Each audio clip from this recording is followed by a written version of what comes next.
sorry, sweetheart. You might want to try harder the next time.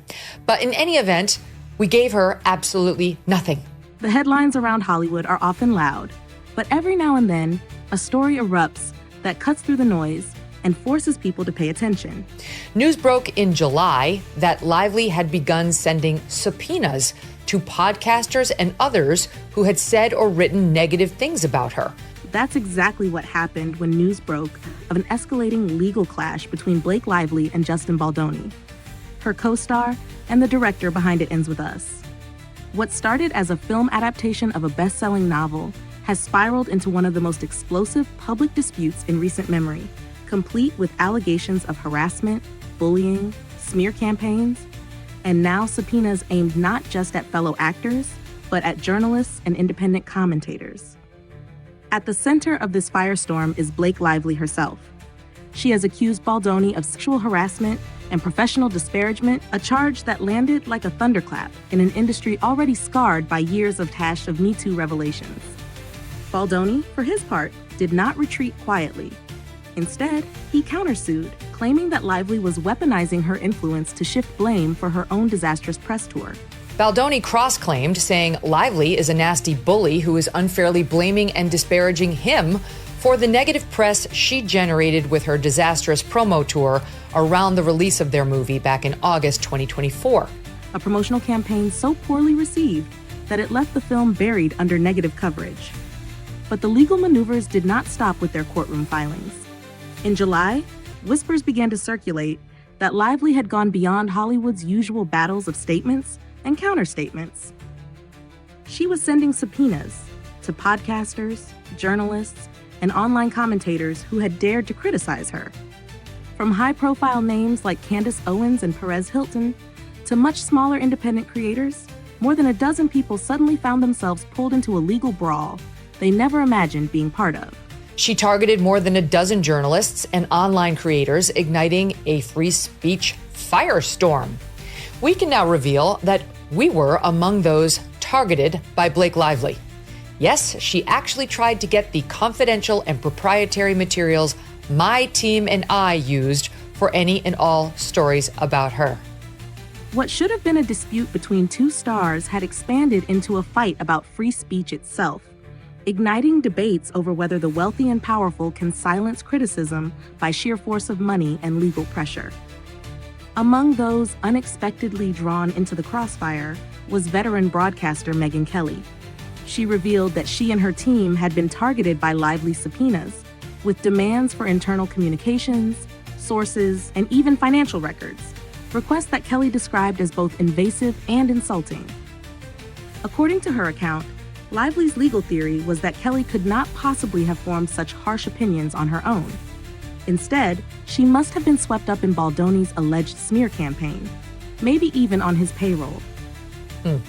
Because Blake Lively was unable to fathom that yours truly had developed a genuine revulsion toward her on my own, she posited that I must have been ensnared in Baldoni's alleged ongoing smear campaign against her, that his attorney, who happens also to be my own from well before his representation of Baldoni, must be controlling our coverage. In addition, she suggested that I was getting paid by Baldoni or by his lawyer Brian Friedman for my anti-Blake coverage, demanding to see all documents reflecting this alleged agreement or payment structure. This is how narcissistic this woman is. She actually thinks I needed to get paid by Baldoni's team to say negative things about her. Newsflash, Blake. I came to those conclusions totally organically. Don't give away your power, sweetheart. It was you. It was all you who made me unable to stand you. No man had anything to do with it. For Kelly, who has long touted her independence and background as both an attorney and journalist, the insinuation was galling. She and her legal team fought back and refused to turn over a single document. Eventually, Lively backed down, missing the deadline to pursue her demands further. But while Kelly had the resources to resist, she warned that many smaller creators do not. These are individuals without deep pockets or celebrity attorneys, who suddenly find themselves facing down the legal machine of two Hollywood multimillionaires. Lively's wealth and connections, bolstered by her marriage to Ryan Reynolds, have given her access to high-powered lawyers with endless billable hours. That imbalance of power, Kelly argued, reveals something darker than just a messy Hollywood feud. It shows how easily influence can be weaponized against ordinary people who dare to speak critically. In no world would I ever allow my teams or my communications with each other or with our sources for our news reporting to be turned over to a third party, and certainly not to this nitwit. It's called the First Amendment, freedom of the press. She has zero right to nose around in how I gather news or in how my team and I prepare for any show we do. Pro tip, we're extremely fair. We are extremely thorough, factual, and unsparing of any public figure, and frankly, of ourselves when it comes to our own high standards. But access to our actual communications, it's a no. And beneath all of this legal wrangling lies the deeper question of character.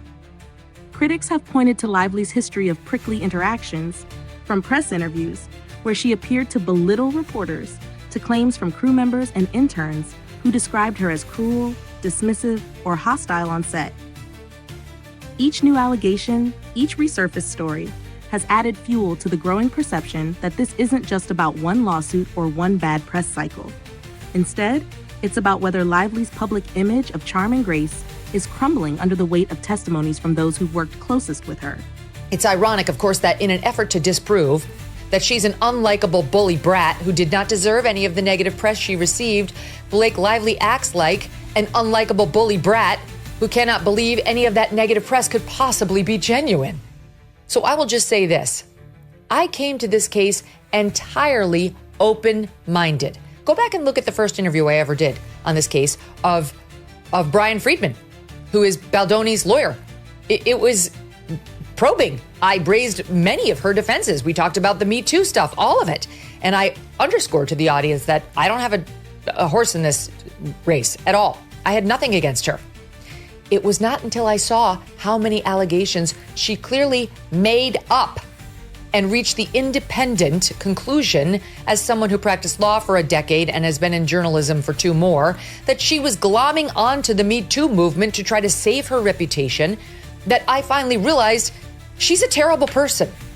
This was only the beginning of how the case unfolded and why it became more than just Hollywood gossip.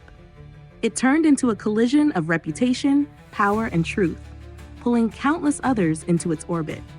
The stories began piling up, each one adding another crack to the polished image Blake Lively had built over years in the spotlight. A telling moment came from an interview clip that resurfaced during her disastrous press tour. A reporter attempting a warm gesture congratulated her on what was clearly a visible baby bump. First of all, congrats on your little bump. Congrats on your little bump. Did you guys love wearing those kind of clothes that you... Yeah. Yeah. And working in digital. Everyone wants to talk about the clothes, but I wonder if they would ask the men about the clothes. I would. I don't know. Yeah, it's not just the women that have the clothes. But I feel like the Victoria- women get the conversation. So absurd. So that the reporter wasn't pregnant. She was belittled and she did feel insulted and she spoke out about it after the fact. But Blake Lively couldn't be asked about the very obvious baby bump. It's called being a reporter. Because let me tell you, when you're a reporter and there's something glaringly obvious about the person who you're interviewing, whether it's multiple nose rings or a large baby bump, you call attention to it to get it out of the audience's mind so then you can move forward and have a real exchange. And as if Blake Lively thinks talking about fashion is insulting. Instead of a gracious acknowledgement, Lively snapped back, framing the comment as sexist and deflecting into a complaint about how women are always asked about fashion and appearance. What should have been a light exchange turned awkward, leaving the reporter embarrassed and later speaking out about the encounter. To many, this moment became emblematic. Lively, powerful, and wealthy, choosing to humiliate someone with no comparable platform rather than show grace. Other voices soon joined in. And so I saw Leighton and she was very nice. I just say hi and that's it. And when I saw Blake, I say hi. She didn't reply to me. I think when she saw me, it was like, I'm nothing, so she's not going to acknowledge me, or even, trying to look at me or anything. My thing was like, well, that's strange because I was not acting like a fan. You know, I was just like doing my job. And because I just saw Leighton before and just say hi, and she was so, I don't know, like her smile and just, she was just amazing. Like she just made the experience better. When I saw Blake, she was just not nice. It was very passive-aggressive behavior. The way she was talking to other people, you know, it was not nice. I just pretend nothing happened and, you know, but she was very rude. And just the way she was talking to people around, you know, it was just like the kind of people just don't want to be around that kind of person. Just the way she was acting, you know, towards people, just the way she was talking to people, the way she was she was not welcoming, you know. And there was like a major difference when I saw Leighton. Barbara Sussman, an assistant director who worked with Lively on a simple favor, revealed on social media that her time on set had been so miserable under Lively's treatment that she cried her way home most nights. She described the star as cruel, impossible to please, and constantly demeaning to those far below her on the Hollywood ladder. The experience was so toxic that Barbara ultimately quit her job as an AD altogether. For someone at the start of a career, that kind of mistreatment wasn't just unkind, it was career-ending. Then came testimony from the world that first launched Lively into stardom, the set of Gossip Girl. An intern known as Ewood recounted his experiences, contrasting Lively's coldness and dismissive attitude with her co-star Leighton Meester's warmth and generosity. Fans who gathered at the set often found Meester happy to stop for photos, while Lively ignored them entirely. According to the intern, her bullying wasn't overt in the form of screaming or tantrums. It was sharper, quieter, masked as jokes, or dripping with passive aggression. Yet the impact was the same. He described her as the kind of person whose presence made the work environment uncomfortable, someone you simply didn't want to be around. Individually, perhaps these accounts could be dismissed as misunderstandings or personality clashes. But together, they painted a pattern, a powerful actress repeatedly using her status to belittle those beneath her, while deflecting any criticism with accusations of sexism, bias, or smear campaigns. And as these accounts spread, Lively doubled down, not by addressing the allegations head-on, but by trying to discredit those who spoke against her, including by dragging them into court with subpoenas. The irony, as Megyn Kelly pointed out, was striking. In her attempt to prove that the wave of negative press was manufactured, Lively ended up reinforcing the very narrative she was desperate to escape. What could have been a fight about the accuracy of specific claims became instead a fight about her character and her willingness to use her privilege to silence dissent. She claimed Justin and his co-producer would stop by her trailer unexpectedly and watch her breastfeed her baby against her wishes. She didn't want to be so exposed. Then Baldoni produced a text message of hers inviting them over while she was breastfeeding, something she clearly had no problem with. She claimed that co-producer subjected her to watching porn on the set. We later found out it was a still shot that could have been on the cover of any magazine of his wife doing a bathtub birth of their infant with absolutely nothing X-rated about it. But the story didn't stop with anonymous crew members or journalists. It escalated into a clash involving some of the biggest names in entertainment. According to accounts from inside the conflict, Lively threatened Justin Baldoni directly, claiming that she had dragons ready to defend her, dragons in the form of Ryan Reynolds and even Taylor Swift. The suggestion that these two cultural powerhouses would serve as her enforcers raised eyebrows. And it may have backfired. Reports soon surfaced that Taylor Swift, previously one of Lively's closest allies, wanted nothing more to do with the feud. The attempt to pull her into the drama had apparently cost Lively one of her strongest friendships. At the same time, allegations about her treatment of Baldoni grew increasingly bizarre. She accused him of staging a childbirth scene in a way designed to humiliate her, only for a respected Shakespearean actor involved in the filming to publicly dispute her account, confirming that she had been fully clothed and protected. She claimed his best friend, for example, was parachuted in to play the part of the OB when her character gave birth, just so that he could get a look at her lady parts during the scene, which she claimed were entirely uncovered.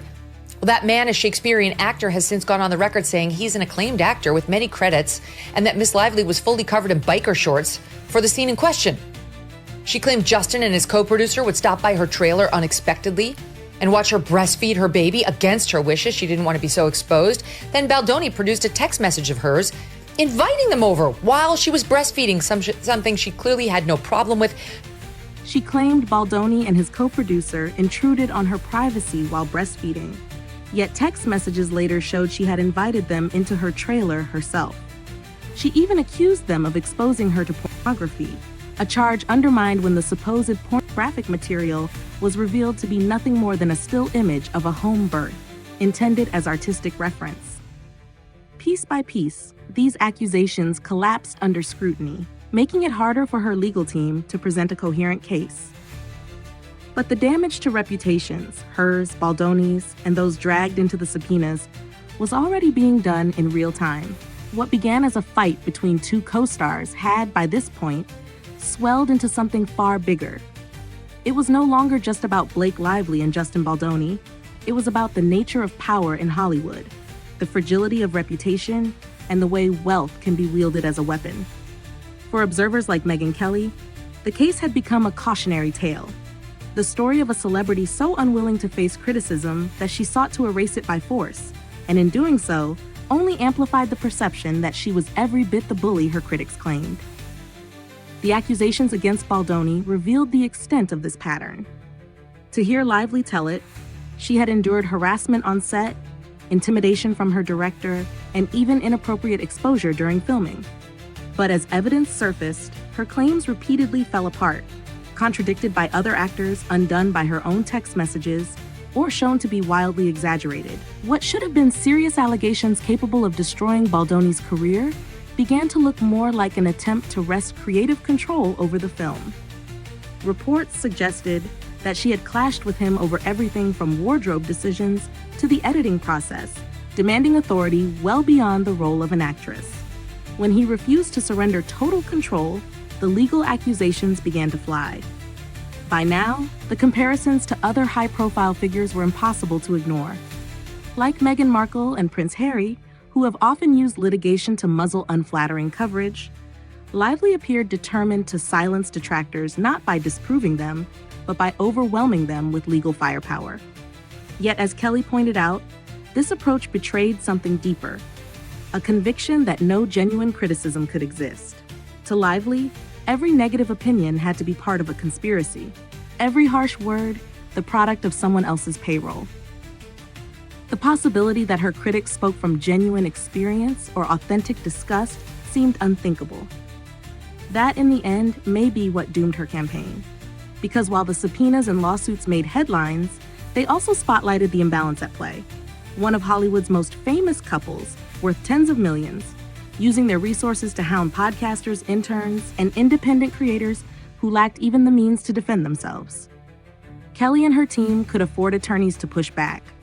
Others could not.